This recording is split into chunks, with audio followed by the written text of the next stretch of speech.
सलाम करके बैठो, अजान देने सलाम करो फिर बैठो। अस्सलाम वालेकुम रहमतुल्लाहि व बरकातहू। पीछे कर लो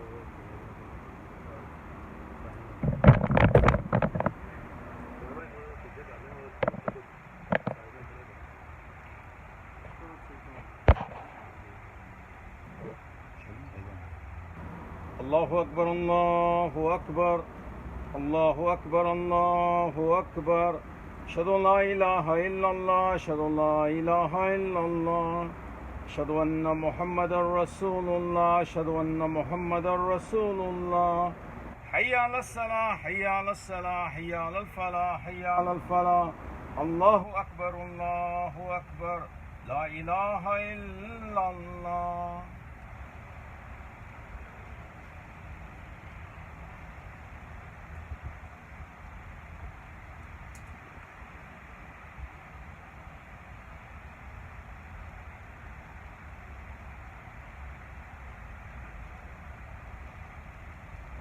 Alhamdulillah, nasta'inuhu wa nastaghfiruh wa na'udhu billahi min shururi anfusina wa min sayyiati a'malina man yahdihillahu fala mudilla lahu wa man yudlil fala hadiya lahu wa nashhadu an la ilaha illallah wa nashhadu anna Muhammadan rasulullah.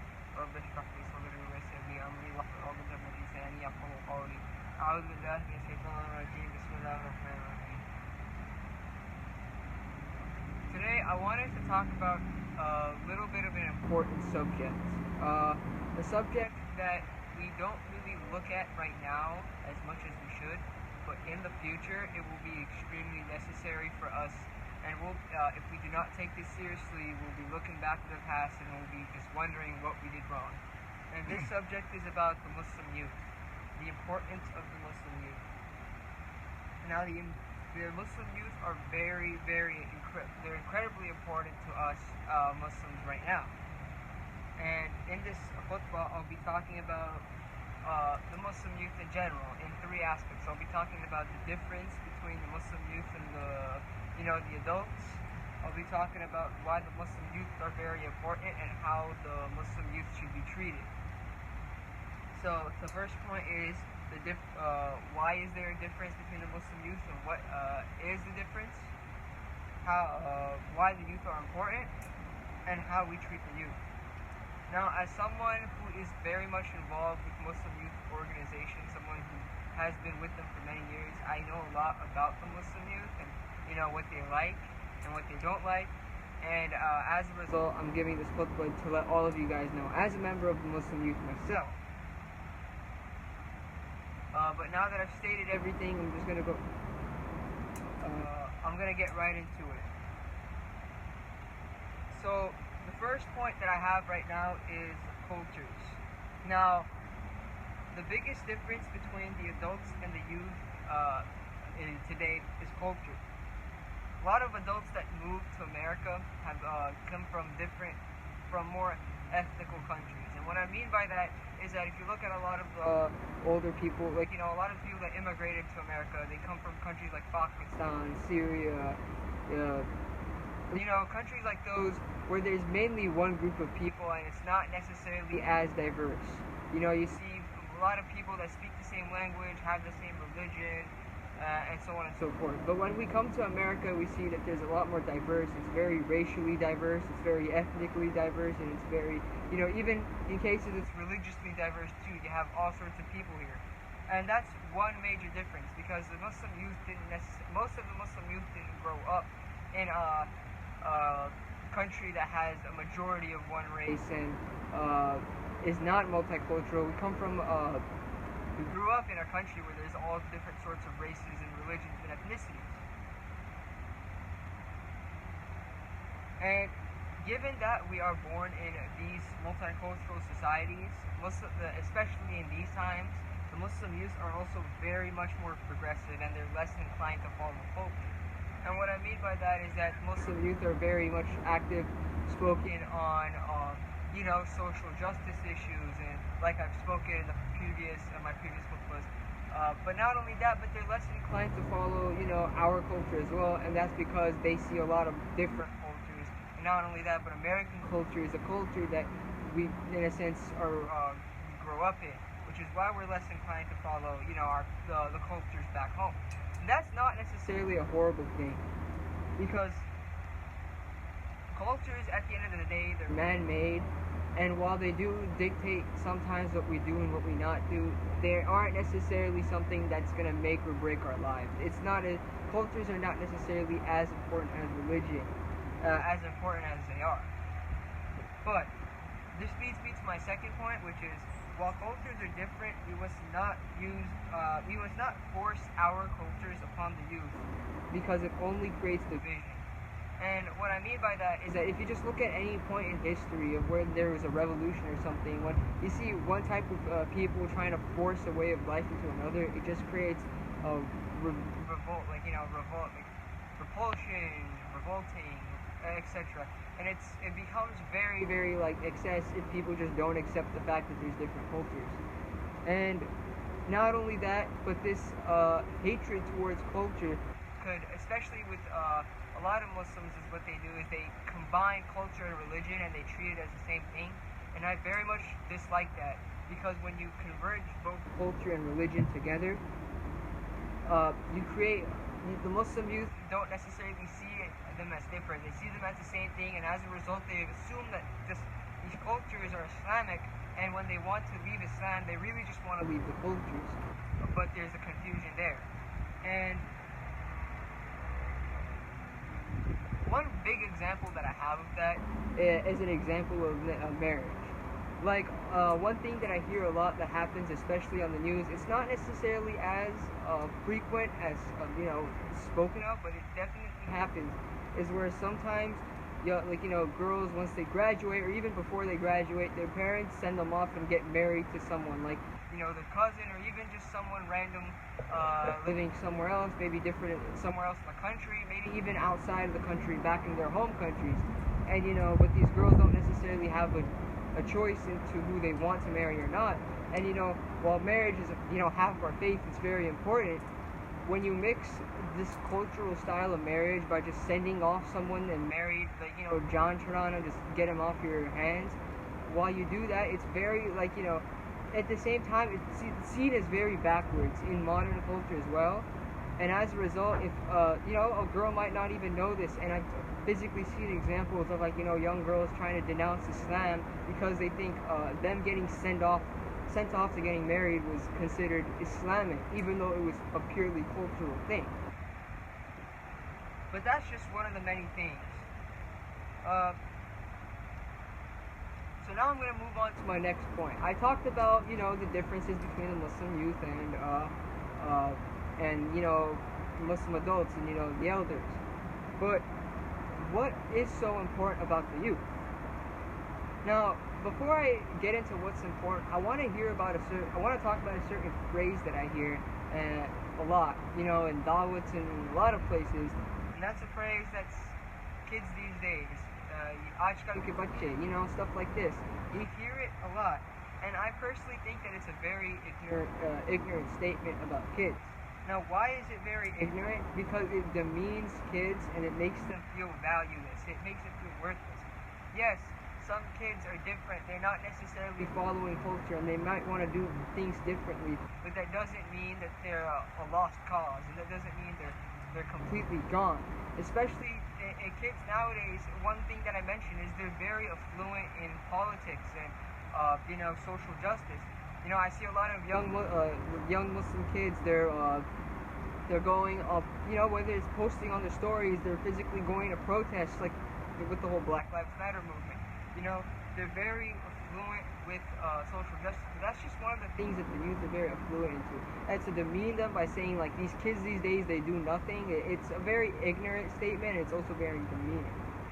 But, aside from that, why are the Muslim youth important? Well, the first reason is very obvious. We need the Muslim youth to preserve Islam. Of course, because eventually, one day, the previous generation is going to be gone, and all we're going to have is the youth, and then the next generation. And if the previous generation is the only ones that are keeping Islam, and the youth have all left Islam and went their own ways, then where is Islam going to go? Islam's going to go as well, and we can't have that happen. We need to have the youth preserve Islam the right way. Obviously, shoving it down their throat isn't right, but at the same time, we need to have them physically preserve it to the point where they want to spread it and keep it continuous as it has been continuous. The next thing that's important about the youth is Western culture. Now, one thing that's certain is that the youth are also the ones that understand Western culture and ideals a lot more, because, like I said, we're the ones we grew up in this culture. You know, we grew up in America. We grew up with all the stuff that they talk about here, and it's actually, I personally think it's really important because we know how to adjust into Western culture. We know how to adjust into it properly while retaining our faith and keeping true to our Islam. And when Muslim youth are able to integrate Islam with, like, you know, societal progression in a good way, it's a win for everyone, because the Muslim youth keep Islam and they also improve society. And when they do that, they put Islam on a good image and they show that Islam is helpful to society, which could lead to more people converting to Islam. I mean, this is why a lot of people in the 1960s and 70s, a lot of the African American communities, they moved to Islam, because leaders like Malcolm X said that, like, you know, this Islam is what this country needs, and they were true to Islam, but they also tried to help society progress, and as a result, they helped spread Islam more, which was a win for everyone. Now, I'm going to move on to my last part about the speech, which is how to treat the youth. How exactly do we treat them? Well, for one thing that I think, one way how I think we should treat them is by not treating them in the ways that I mentioned prior. Like, for example, just earlier I mentioned about how we shouldn't really integrate culture in them, and how we shouldn't really force them into our cultures and into our mindsets, because it's only going to cause more harm, and it's only going to make it's only going to cause people to leave. So that's things that we should try to avoid. Instead, we should try to integrate Islam in a way where we get kids to be interested in Islam. You know, like, for example, like I said, blending it with social justice is a good example. Talking about how Islam is what, you know, when society was corrupt, Islam was the one that helped it progress.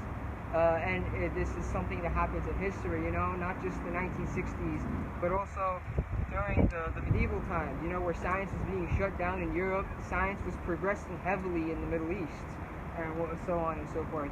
Islam helped society grow, and that's one way how we could make kids sort of interested in, you know, wanting to keep and preserve Islam. But it's not just that, but we should also make our communities more youth-friendly. We should make them more applicable. Like, we should help invite the youth more to our masajid, and we should help them in a sense grow with their masjids. And what I mean by that is, well, for starters, just make the masjids more, you know, like I said, more youth-friendly. You know, have the youth basically have more of a voice, and more, you know, have them not necessarily run the masjid, but in a sense, make them feel like they're comfortable and that this is a place where they belong. And one way how I think we could do this is by, we can make our masajids, in a sense, instead of having them based on a certain group, but keep them so that everyone is welcome, in a sense. Not just one demographic, but all demographics are welcome to the mosque. And I gave an example of this in my last khutbah, where I talked about how, you know, sometimes people of other races, they don't feel comfortable going into like an all-Desi or all-Arab mosque because they feel like they'll get rejected because of their race. And, you know, that's one thing that we could fix. We could try to invite more, you know, African American Muslims, more Black Muslims, more, you know, Latino people, Latino Muslims into our mosques. And same with the youth. We should try to involve the youth more in our mosques and have them sort of feel more comfortable in what they're doing. The second thing that I would say, and which is also a follow-up of the previous point, is to create more youth groups. Now, youth groups help the Muslim youth create brotherhood and a relationship with each other. Not just with each other, but with Islam as well. So they are more accustomed to Islam, they learn more about Islam, but they also spend time and they create bondings and brotherhoods with each other, which is exactly how the Prophet ﷺ did. One main story that I hear, that I remember, was that when the Muhajirin, when they moved when they migrated from Mecca to Medina, one thing that the Prophet ﷺ did was he assigned two people with each other, one Ansar and one Muhajirun, and this was to create brotherhood and friendship. And this is, the youth group system isn't necessarily as direct as that, but it does the same thing. It creates brotherhood so that people have a friendship, and not just more of a friendship, but like I said, a brotherhood with each other, and they feel closer to each other. And I can personally speak from this myself. My life drastically changed before I was in a youth group. You see, before I was a member of, a youth group, a masjid youth group, or just a youth group, a Muslim youth group in general, I was more of a quiet and unkept kid, and I didn't really socialize as much, and I didn't really have much I was doing with my life. But when I joined a youth group, it changed me personally. It made me a lot more active. It made, it changed a lot of things about me, and basically made me want to be able to, socialize more, to, create more brotherhoods, to spend more time with Muslims, as well as, a lot of other things. In a sense, joining a youth group really helped improve my life.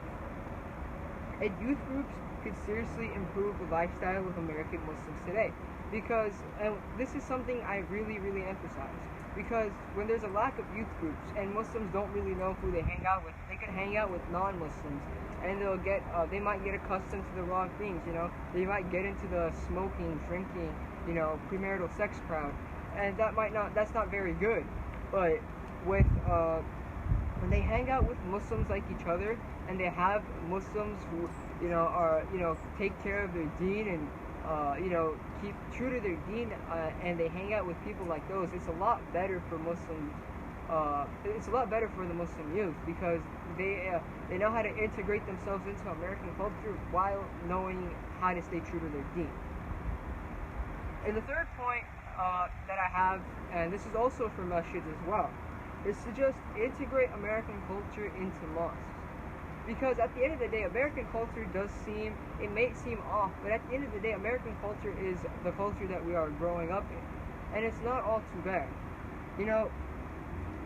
Don't make masjids necessarily just, Islamic culture. And when I mean by Islamic culture, I just mean Desi or Arab culture, having only that, and completely rejecting, anything that's, like American, and what, today's youth like. And I'll give you a good example of that. A lot of, one thing that a lot of people like is sports. Now, a lot of people that are Desi and Arab, but, they probably might like cricket, they probably might like soccer. But, what a lot of American kids like, for example, me, I like football, I love baseball, I love basketball. So, instead of just incorporating, having cricket and only soccer, incorporate American sports too, like basketball, like, for example, have Super Bowl watch parties, or have the kids play football with each other, This is something that a masjid did once, where we all had a Super Bowl party and we watched the Super Bowl together. The Super Bowl is one of, it's something that everyone in America does, and watches. And to integrate in our masjids, it's not only just good for the youth, but it also is good for people who are confused on Islam and they don't exactly know how Muslims are. But I'll get into that part later. For example, Super Bowl party could be one. Another thing that we did was the NBA Finals, or an NBA All-Star Game watch party, stuff like that too. Or having mini NBA games. That's something that I did once, and it was pretty fun, and a lot of kids showed up to that. Even things such as like the World Series, have a watch party for that. Like 2 or 3 years ago, the Dodgers made the World Series twice, and it's our local team. Why didn't the mosques have a Dodgers watch party? I'm an Angels fan, but why didn't, the Dodgers have, why didn't the Muslim community have a Dodgers watch party, and we all cheered our local team together, in a sense, while they're in the World Series, Why didn't we do that? There was a golden opportunity for us to sort of converge American culture with Islamic culture. And there's quite a bit of Dodgers fans here that I know of, too. Even though I'm an Angels fan, but still. The point is simple, is to integrate American culture. And even if, for example, I'm just listing sports examples right now, but we could do so much more than sports. Even things such as video game nights we can have in our masjids. you know, or even barbecue nights. We could do that too. It's perfectly easy. It's fun for everyone. You know, one time I once had a game night at a mosque, and while we were having that, there were some older people, and they didn't like the fact that we were playing games in the masjid, you know, because of cultural reasons, and they thought it was disrespectful. But what we personally disagreed with it. But what I personally found interesting was that the Prophet ﷺ used to play, he used to play games in the mosque too as well. So it wasn't necessarily us committing any sort of sins. And when we do stuff like this, when we have fun things in the mosque, whether it be sports watch parties, barbecue nights, or us playing video games together, you know, or just board games even. You know, when we do stuff like that, it calls Muslim youth to the mosque. That's the main goal. That's the end goal. It calls Muslim youth to the mosque. And they all come together, and they all, you know, they have an interest in the mosque, and they feel more welcome when they come. And that's the end goal. And not only that, but it also, in a point that I previously mentioned before that I cut off, but I'll explain now, having, in a sense, integrating American lifestyle and culture into our mosques is very good for the Muslim youth. Not just for the Muslim youth, but just for, the Muslim community in general. Because like I said, there's very negative stereotypes attached to Muslims and Islam today. But if we integrate our American culture in the right way with our mosques, you know, it could potentially lead to some people realizing they knew about Islam wrong all along. I mean, a lot of convert stories are just stories of pastors or people that now like Muslims. One thing that they took away was that we realized they're just like us. And, you know, this is just many ways about how we can help spread Islam and show people what Islam truly is, instead of, you know, the falsehoods that are said about it. But I've said أقول قولي هذا واستغفر الله لكم إن الله غفور رحيم.